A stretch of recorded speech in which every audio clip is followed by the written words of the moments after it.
says he hasn't heard of any such thing. Do you know what the companion said to Rasulullah? Do you have any witnesses? You are his companions and you ask Rasulullah for witnesses?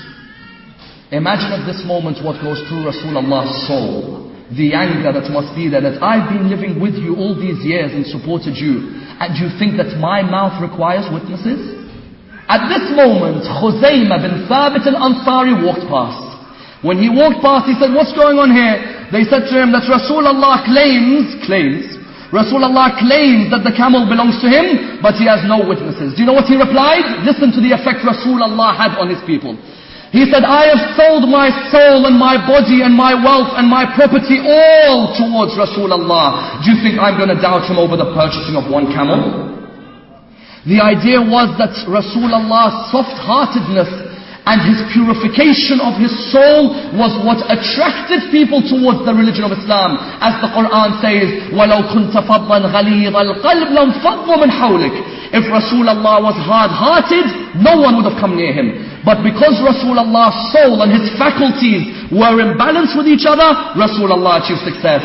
That's why when you examine Amir al-Mu'mineen Ali ibn Abi Talib, Allahumma salli. The title of the lecture is not Ali ibn Abi Talib's whole life. Otherwise you'd need about 35 years to examine his whole life. The title of the lecture is 5 years in particular. Arguably the most controversial 5 years of any Khalifa in history. The most civil wars were seen in the time of Amir al-Mu'mineen's Khilafah from the year 35 Hijrah onwards. In this period, Ali ibn Abi Talib had to deal with people who only a few years back were sitting alongside him with the Prophet. Now they were the very people who were fighting him. You would think Amir's anger would overtake him. You would think his desires would overtake him. You would think his imagination would overtake him. Yet Ali ibn Abi Talib's akhlaq emerged in these 5 years as Khalifa. Why do we see much pressure? A person once comes towards Amir al-Mu'mineen. Do you know what he says to him? He says, why in Abu Bakr and Umar and Uthman's time were there no wars? But in your time, there is war after war after war. Remember, in his time, Jamal, Saffin, Nahrawan. All in his time. Do you know what Amir al-Mu'mineen replied? He said, in their time, they had to deal with people like me. Whereas in my time, I have to deal with people like you. Here, Ali ibn Abi Talib tells the person that when they had troubles, they could come towards me. Whereas when I have troubles, I look around and I see people who claim to be my companions are the first to desert me. Remember, brothers and sisters, when Ali became Khalifa, he removed people like Al-Walid ibn Uqbah. He removed Al-Ash'ath ibn Qais. He removed some of the most hard-line opposition. He removed them from governorship. These people in response, what did they do? They began to fight a fierce war against Amir al-Mu'mineen. And amongst the first people who fought him were people like Talha and Zubair. When they fought him in the battle of Jamal. You would think now that in war, a person's akhlaq is tested more than in any other situation. Why? Because you're under severe pressure. The arrows are coming one way, the swords are coming the other, the camels and the horses interact with each other on the battlefield. You would think that the person would buckle under pressure. You would think that the man would lose his akhlaq. Yet you find Ali ibn Abi Talib's akhlaq on the battlefield were the same as his akhlaq off the battlefield. On the battlefield in Jamal, there are 5 incidents where Amir al-Mu'mineen's akhlaq shines more than any other person. Number 1, when in the middle of the battle of Jamal, a man comes towards the army of Ali. Listen to the akhlaq. A man comes towards the army of Ali, a Bedouin, Arab. He comes and he says, where is Ali ibn Abi Talib? They said to him, why? He said, I need to ask him a question. What's your question? I want to ask him, does he believe God is one? You would think if someone asked me such a question in the middle of a war, I don't think I'm going to pay much attention to him. Yet you find here that he asks, does he believe God is one? The companions say, Ali ibn Abi Talib is in the middle of war, please go away, come and ask your question later. Amir al-Mu'mineen tells him, stop there. Come, let me answer your question. You would think that Amir al-Mu'mineen has no time, yet look at the morality, how it's built. His Anger at that stage could have overtaken him, yet his reason said, come here, O man. Do we believe God is one? Yes, we do. We believe God is one not in number. No, because the number one may be divided, or it may be added, or it may be subtracted. Rather, we believe God is one in the sense of the absolute one, who is indivisible, who none is like.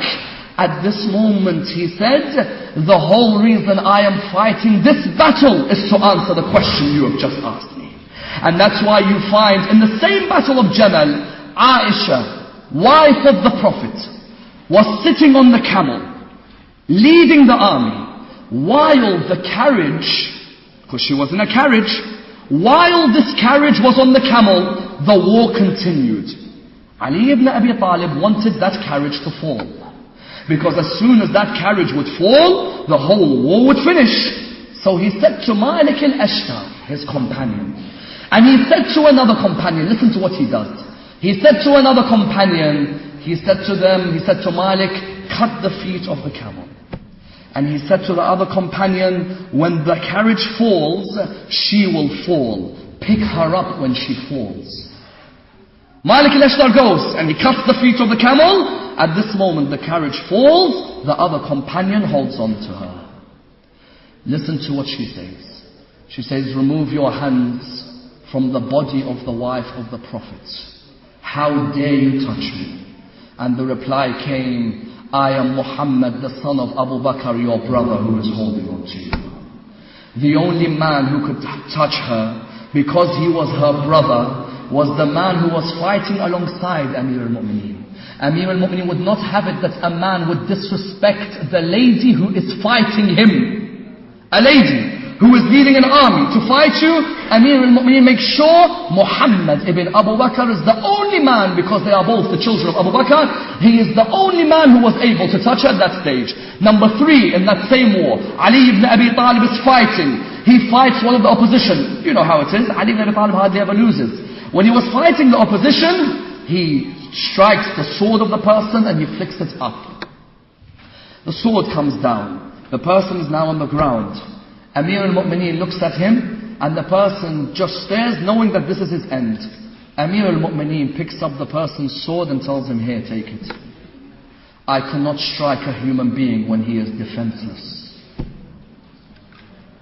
You see a man in front of you who is fighting you, yet you lift the sword. Your anger surely is telling you finish him, but your reason is telling you, how can I strike a human being whose sword is not near him when he's fighting? Number 4, in that same war, he had to send the mother of the believers, he had to send her back towards home, and he sends her back. And you would think after all the respect she's been given, she would have at least a bit of humility. Do you know what she says? Look at Ali ibn Abi Talib. He sends me back with men. What type of disrespect does he have? And what happens is, because the people who were there had covered except their eyes, they remove and they say, no, on the contrary, he sent you back with woman, O mother of the believers, out of respect for you. You see the lack of respect from one side, and then you find his 5th area in the battle of Jamal. Do you know what he does? The opposition is in front of him, and Qambar, his slave, comes towards him. When Qambar comes towards him, he says, Amir al-Mu'mineen, you look thirsty, here is some water. Do you know what he replies to him? How could you give me water when the men of Talha and Zubair's army are thirsty in front of me? Morality in the school of Ali ibn Abi Talib can not only be taken as stories, but has to be implemented in our own life.